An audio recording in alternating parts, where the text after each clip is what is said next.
Fellas, you know Degree Cool Rush deodorant, right? Well, last year they changed the formula, and guys were mad about it. One dude even started a petition. So guess what? Degree heard us, admitted they messed up, and brought the original Cool Rush scent back exactly how it was. And it's in Walmart, Target, and other stores now for under $4. So grab some and remember why its cool, crisp, and fresh scent made it the #1 men's antiperspirant for the last decade. Degree Cool Rush is back, and it smells like victory for all of us. Auto insurance can all seem the same until it comes time to use it. So don't get stuck paying more for less coverage. Switch to USAA Auto Insurance and you could start saving money in no time. Get a quote today. Restrictions apply. USAA. Hilton brings you new ways to stay. With experiences that let you capture the glory days. Introducing the Graduate Hotels. Each inspired by local college towns, these stays are always original and never boring. Get in touch with traditions all across the country and enjoy a stay that's a class above the rest. Book at Graduate Hotels with Hilton Honors Points at Hilton.com. It's a win-win. Hilton, for the stay. From the Fifth Quarter Studio in Madison, Wisconsin, you're listening to High School Hoops with your hosts, Steve Collins and Jake Stager.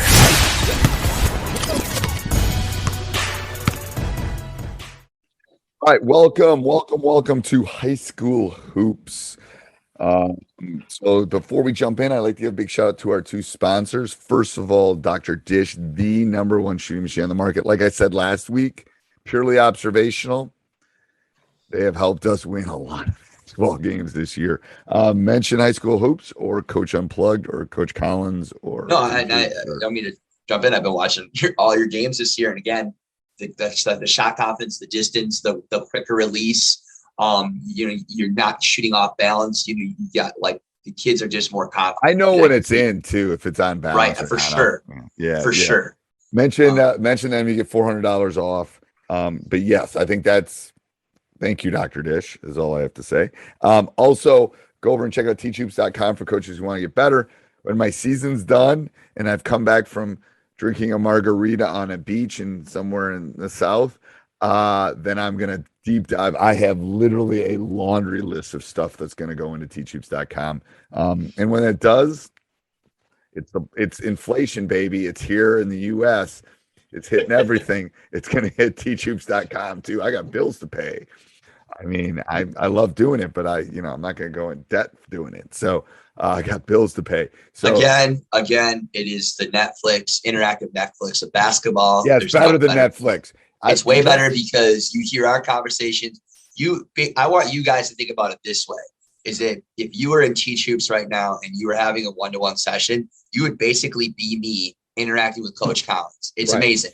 And I got like Coach Collins to I got like 7 of them tonight. Mentorship with some other coaches. It's amazing. And no DVD, no book can ever give you what you need like this one-on-one mentorship. And so it's the best thing out there for you. And basically you can design what you want. What you want, we're going to give it to you. Right. And some people don't want the one-on-one mentorship. That's fine. But then like some want it. I mean, I have people texting me. I mean, it's whatever. It's like, I'm here. You get what you put into it, though, don't you think, Steve? Yeah, it's that. And some people they wait till after the season. Some people deep dive into the fall. It just kind of depends. But like go over and check it out. 14-day free trial. Can't beat that. Shoot, that's how much I believe in it. Like go kick the tires and see if you like it or not. If you don't, all cool. No worries on my end. Kick the tires. Wow, that's pretty old school. It is old school. All right. What is today's topic? Well, we continue to build off of what we talk about, which I think is awesome. I think that we talked about the last 2 weeks, we talked about just general approaches to playoffs. And then we just talked about, we deep dived last week into playoffs, not playoffs, but practice in regards to playoffs. What does practice look like? And then now we're talking about scouting and preparing for your opponent and future opponents through the tournament trail. So like your bracket's out. Okay, you got this team, this option. Obviously, you got to do some front loading. You got to do some delegation. What does that look like, especially from somebody that's won a state championship at high school level multiple times? What does that journey look like? Or what are some of your tidbits, or what we like to call golden nuggets, that we can help listeners with? So there's a couple things. First of all, I don't think you can wait until the end to prepare for the opponents that you're going to possibly see. Like, roughly, depending on your region or section or however they break up your state, you kind of know where you're going to fall as far as roughly who you're going to have to play. So you should be preparing for it since mid-January, to be honest with you. And part of that is you're definitely in a unique situation this year where you're playing a lot of teams that you would never play within your region. You're going, I mean, there's a lot of teams that you haven't played this year, you haven't seen, you haven't played. It's not like a lot of people's regionals will be or sectionals will be. Well, that's the WI not being able to draw circles. It's true. I'm going to tell you right now. If you know anything about Wisconsin, you know anything about the WI, they don't know how to draw circles. It's supposed to be a region, and we got people coming. We got buses passing each other on the interstate going in opposite directions. It should be in the same regional. Which makes no sense. It makes no sense. Like, but I'm just saying, like, it's definitely a lot harder on the east side of Milwaukee on your program this year and say that years past, because you're going to have some teams that are in your conference that you know a lot about. But your situation, you have a lot of teams that you haven't seen or played. Right. Yeah, I want to make it to the state tournament, so in the press conference afterwards, I can tell everyone what's wrong. That's why I want to do it. Let's talk shot clock. Let's talk regionals. Let's talk how many teams make it to the state tournament. Let's talk. I got a laundry list. I should start a little notebook. Hopefully we can make it again, and I can talk about it in the press conference. Anyway. Back to our playoff topic. Journey and now that I'm pissed off the WIA, I don't care. Who was I on? I was on McGivern's thing the other day in Milwaukee last weekend, maybe for what he does that thing on Saturday mornings, I think. Yeah.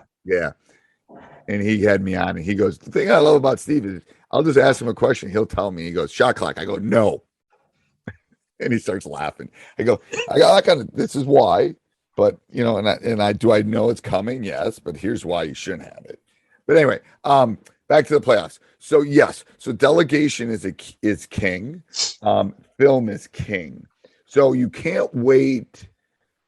You can't wait till 6 days before you're going to play an opponent to start going and getting film, because first of all, you should be watching it before that, and you should have multiple people watching it. Like, when we play an opponent, I'll have 7 eyes on it at least, giving different input. What do you see from this opponent? How should we defend them? What should we do offensively? What should we do defensively?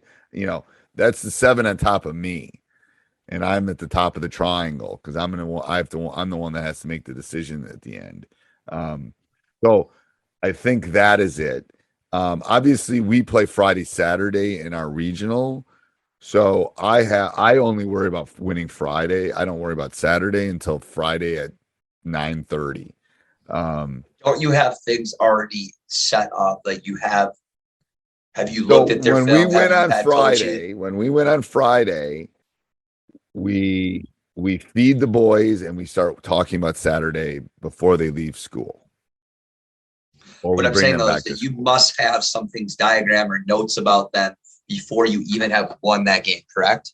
We have a scout. We have tape and scout. Your scout plan for whether 2 opponents, like you really have to have 2. We have 2 scouts done. So let's say we're playing team A and we beat them, and we play the winner of BC. We have scouts, we have film, we have handouts. So sorry, I'll plant a tree, but we already have physical handouts to hand to them. Saturday presents in the red corner the undisputed, undefeated weed whacker guy, champion of hurling grass and pollen everywhere. And in the blue corner, the challenger, extra strength Saturday. Eye drops that work all day to prevent the release of histamines that cause itchy allergy eyes. And the winner by knockout is Saturday. Saturday, bring it on. On both of them when they walk out, if we're at home, we walk down to the end of the hallway and watch film and eat. If we're on the bus, we feed them on the bus. And then we come home, then we watch film, we hand them the scout, we send them home. We come in the next morning, we walk through, we get shots up again, we jump on the bus, we go win the game. So that's what's supposed to happen. Yes, you have to over prepare. Right, because if you're spending all that time that night, the next day, you can't make those mistakes because you're going to be just. So the issue is, here's the issue I had. When I wasn't rested, I wasn't as good a coach. Right. And I quickly found out when we had, in the old ways, when the WI had messed up the state tournament, and you played 3 games in 3 days at the Division I, the highest level in Wisconsin, when it was one of the best state tournaments in the country before they messed it up. Dude, I loved it. It was the best. Thursday, Yep, Friday, you play Saturday. Thursday, play Friday, you play Saturday. It's great. I had to get rest. I had little kids at home. I had to get 6-7 hours sleep, or I was going to be useless. So I had other people working. I mean, and don't get me wrong. When you're playing in the state championship, you're playing the state championship, and you got to be ready. But you also got to be ready. And the first year I was tired. I wasn't as sharp. I wasn't all of that. And I quickly found out someone else cannot sleep. I got to sleep. So I had other people working on stuff so I could get my 6-7 hours sleep. And then I was in. Like, my wife knew that we had little kids even at that point. It's like, I'm not available for the next 3 days. Like, I'm not dad. Like, I'm not here, kind of thing. I mean, I just couldn't be like, and she understood. I mean, it's like, but again, I think you bring up a point. The problem is it lasted for 10 straight years. I don't think she was expecting us to go 10 straight years. You had the right recipe for success and you did the right things. But what I'm saying is that you are ultimately putting in the work beforehand, so you are in your best position to be the best coach. Because when it comes down to it, you're looking at 2 really good teams, 2 really good coaches, and it's a duo, right, between you and that coach. Right. You've been in that situation where you've made adjustments and you've beaten a team, or a team has made you an adjustment and you're just not, you got, like, what am I going to do? I swear to God, when we lost it was 2008, when we lost to Tosa in the final. The 2-3 zone.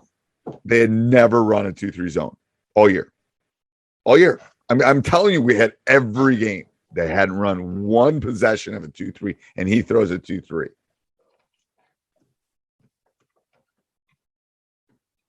Good for you. You out pivoted me. I wasn't ready for that. Okay, great.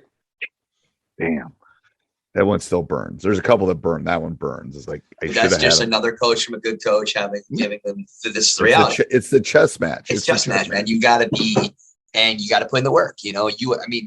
Again, like before the time of huddle. You were tape, right? It was just like outworking. You got to be, I think, to get to the road to state, you got to learn, you got to think about it as it's a boxing match between you and that other coach and his staff and her staff, and what you do, right? That the mental approach, but having that information in front of you, like at one point, if you constantly try to do that day in and day out, and not have all that front loaded, you're just going to be burnt out. You're not going to be mentally there. You're just not. And that's what you got to, that's the way you have to think. Because you're playing these coaches, the coaches that you play at this level, they've been here before. Right. And they're good. No one makes it to the state finals and can't coach unless you have so much freaking talent that it's crazy. Unless you're me, of course. I've made all those because anyway, don't get me started. If you win, people will criticize you. Trust you. Always. Always. That's what you want. I'm just telling the listeners, you want people to not like you and criticize you, because that means you've Tom Cruise can't act. Well, okay. They're jealous. Yeah. They're jealous. I love it. Bring it on. But how hard your staff has worked, you have worked, your kids have worked. They don't get. Yeah. And I know the other coaches in our league that have. It's like, and I know the ones that haven't. It's like there's a lot of great coaches in that league that have worked really hard. Or coaches have retired from that, And to be honest with you, I've probably never said this publicly. I probably would like a lot of them, but I can't. You can't. You can like them after you retire, or talk to you, or spend any time with. I can't.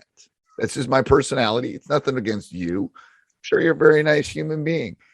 I don't like you, because you're the opponent. So I think that's a great like segue to end. No, but I mean, it's true though. Like Coach Booz is a great guy. He really is a great guy, and he's a very knowledgeable. And does a lot unbelievably of good stuff. great coach, great guy. I can't like him.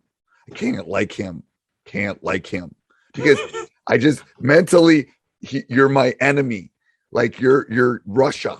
I can't like you, China. You're China. I can't like you. All right, Coach. Coach, this is probably the worst tangent you've had. It's like 3 years. You need to calm down. It is, but it's true though. But when this is all over, great. Let's go out and have a beer. I don't drink. Well, whatever. But we'll have a soda. We'll get you a root beer. We'll get you a little Actually, root beer float. I've had some wine this season, so you know why. If you knew my team. You had a little bit of wine. 2 bottles of wine. But anyway, all right. Talk to you later. All right. We'll see you next week. And I think the next topic will be, I have right here, wrote it down here, ways to motivate players towards next year. So sadly, we're going to get to that point in mid-March where the season has ended, depending on where we are. But I think that that's a great situation. Got to motivate Coach Collins. Right. And we got to motivate you and that young team that you have to next year. All right. Yep. See you guys later. This podcast is part of the Sports Social Podcast Network.